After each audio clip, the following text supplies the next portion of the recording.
Hi guys, আজি breakfast আৰু lunch একেলগে। আৰু আজি যিহেতু বৃহস্পতিবাৰ, গতিকে আমাৰ ঘৰত তেল পিঁয়াজ এইবোৰ একো নচলে। চাওকচোন লাঞ্চটো কেনেকৈ বনাই। এফালে মই লৈছোঁ অ'টছ আৰু এটা কল এনেকৈ ভাঙি লৈছোঁ, আৰু গাখীৰটো গৰম কৰিবলৈ পাহৰি থাকিলোঁ, সেইকাৰণে এতিয়া সেইখিনি থৈ গাখীৰটো ইফালে পাতি দি এফালে তেওঁ পাতি দিছে কেৰাহীটো, আৰু কেৰাহীত দিছে এনেকৈ বাটাৰ আৰু দিছে কাটি থোৱা জলকীয়া, আৰু জলকীয়াখিনি অলপ সময় ভাজি আগতীয়াকৈ বইল কৰি থোৱা আলুখিনি তাত দি দিছে। এতিয়া আৰু বেলেগ একো নাই, নিমখ হালধি আৰু অকণমান জিৰা গুড়া এনেকৈ দি ঢাকি ভাজি থাকিলে হ'ল আৰু যেতিয়ালৈ ভজা নহয়। আৰু এফালে মোৰ গাখীৰ গৰম হ'ল, এনেকৈ 2-4 চামুচমানকৈ গাখীৰ দি, যিহেতু চেনি নাখাওঁ গতিকে ইয়াত দিছোঁ মৌ আৰু অলপ ঘি দি সানি দিছোঁ, আৰু শুকান নাৰিকল আছিলে আগৰে সেইখিনিও কুটি দি দিছোঁ ইয়াতে।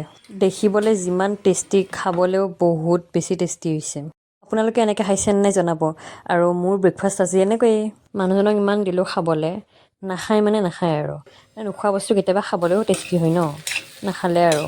তো এনেকৈ ধনিয়াখিনি দি ধুনীয়াকৈ গাৰ্নিছ কৰি এতিয়া খোৱাৰহে কথা আৰু। ঠাণ্ডাৰ দিনৰ কাঁহীখন দেখিবলৈ কেনেকুৱা হৈছে জনাবচোন। চ' আজিলৈ আহিছোঁ, টিল দেন টাটা বাই।